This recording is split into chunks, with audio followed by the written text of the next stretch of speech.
ceremonies for this exciting event today honoring the C-17 and the many lives that have been touched by the service of this aircraft.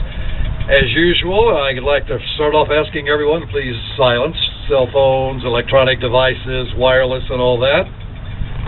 And how about we start with a round of applause for that beautiful approach, landing, and all these folks who came off the airplane for bringing it to us.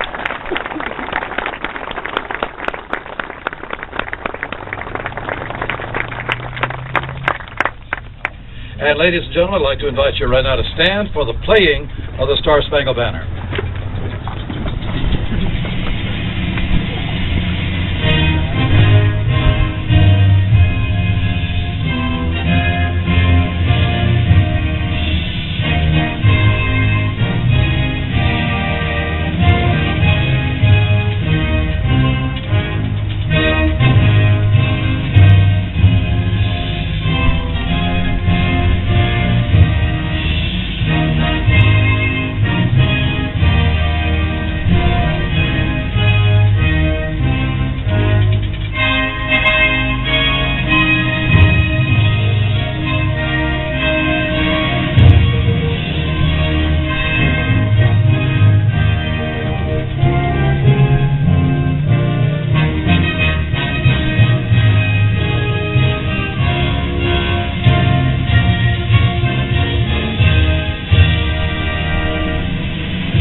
Thank you. Please be seated.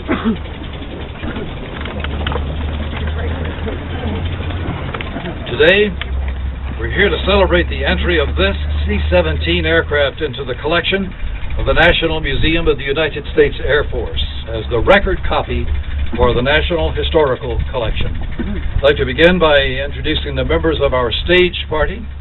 Retired Air Force Lieutenant General Jack Hudson is Director of the National Museum of the United States Air Force. Sir.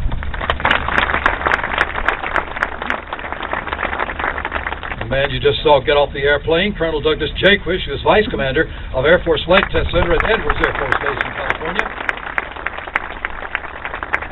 Colonel Andrew Ingram is Director of the C-17 Division of Aeronautical Systems Center. And Mr. Bob Ciesla is the Vice President of the C-17 program at Boeing. I'd like to introduce a few folks out in the audience. Retired Air Force General William Beckert, who is Air Force Museum Foundation board member and former commander of Pacific Air Force.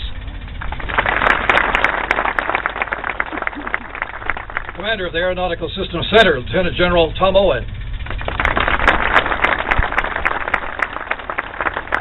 Retired Air Force Major General Ed Meckenbauer, Science Applications International Corporation and former Vietnam prisoner of war. Kevin Buckley, Director of Mobility Program Element Office here at ASC. Okay. Colonel Daniel Semsel, Vice Commander of the 88th Air Base Wing. Colonel Daniel Morin, the Vice Commander of Air Force Research Laboratory. Mr. Brad Morton, the President of Aerospace Group Eaton Corporation.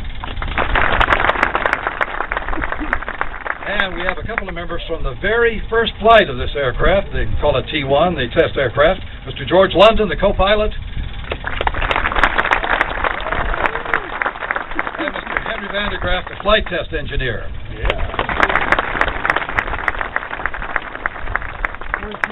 There are many other distinguished guests representing the Dayton community, the Air Force, and our industry partners. Welcome to the National Museum of the United States Air Force. We are very excited that you joined us for this very special occasion. We now invite to the podium our first speaker, Colonel Andrew Ingram. Sir.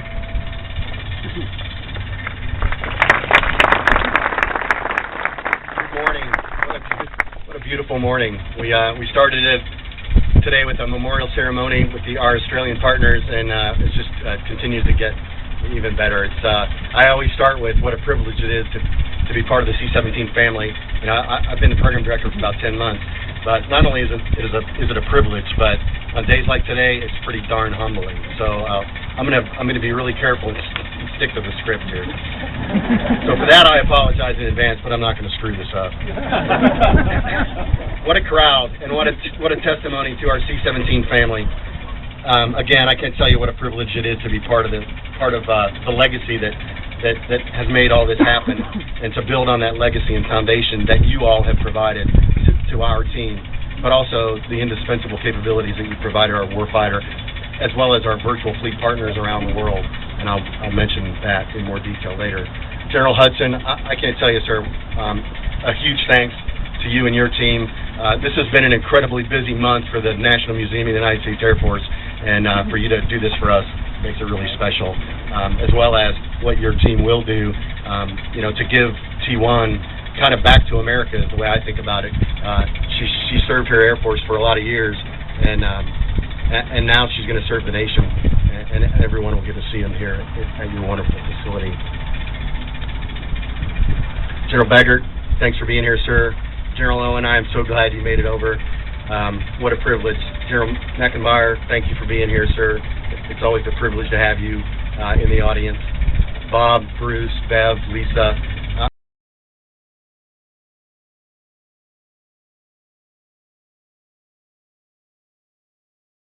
Our continued success.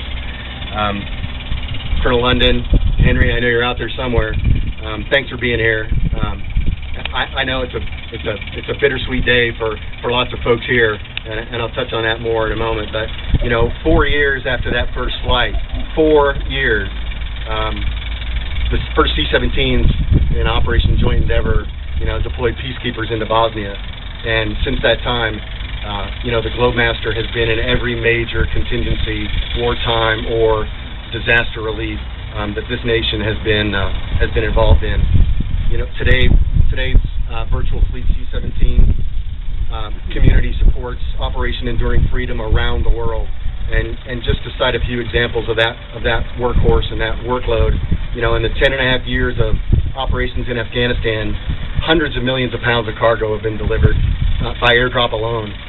In fact, between 2007 and 2011, 193 million pounds of cargo has been delivered. Now, I got to tell you, there's only about 29 million people live in Afghanistan.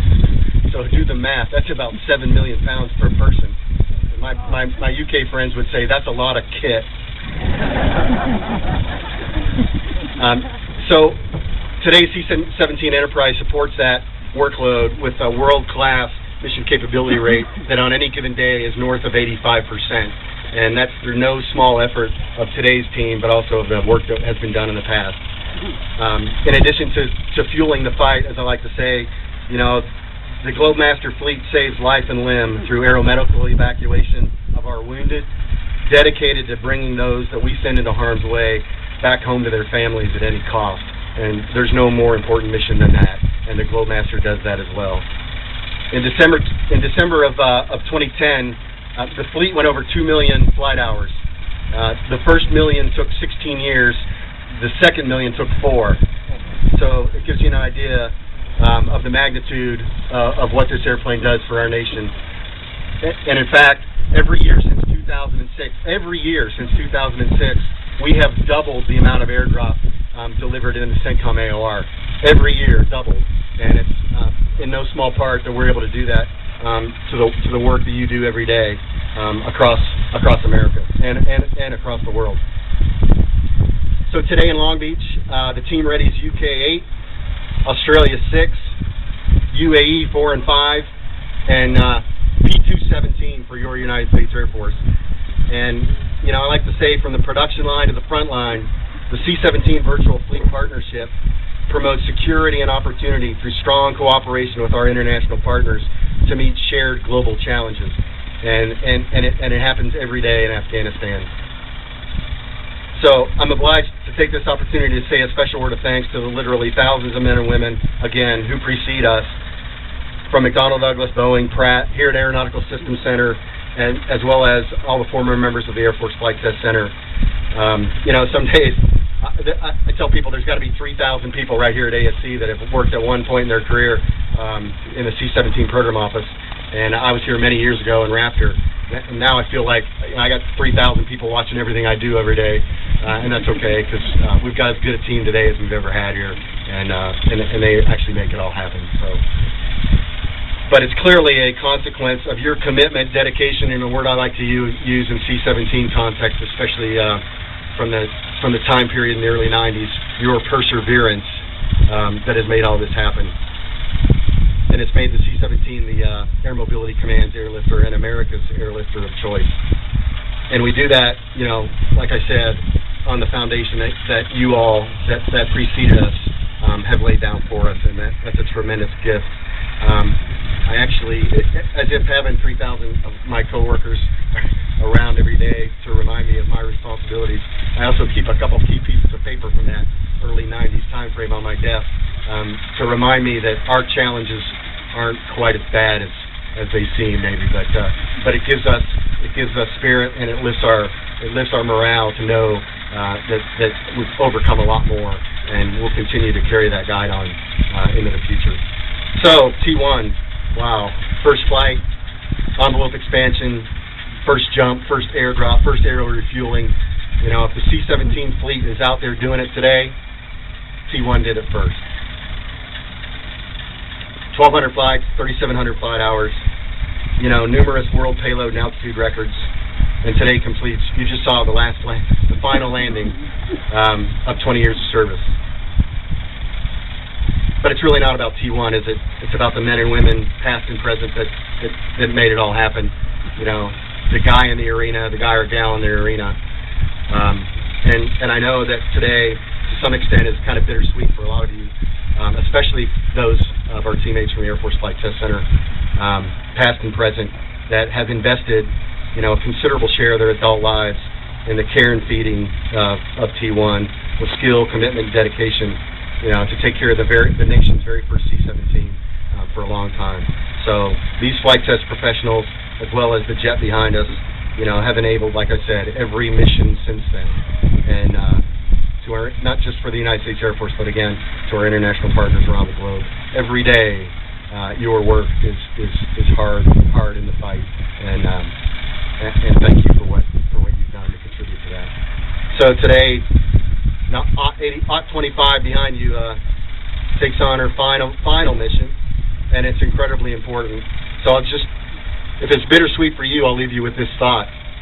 If you've ever witnessed the face of an 8-year-old little girl or a 7-year-old little boy when they first enter the Cold War gallery and see the B-2 and the Raptor for the very first time, you know what I'm talking about. This is a place where dreams are made. We're incredibly fortunate to have this facility here, and now, you know, America's future walks through those galleries every day. And how incredibly appropriate is it for T1 to serve the rest of America now as she carries out her final mission here in Dayton. So please enjoy the rest of the ceremony. Thank you for what you do for the C-17 program, for our Air Force, and God bless America. Thank you.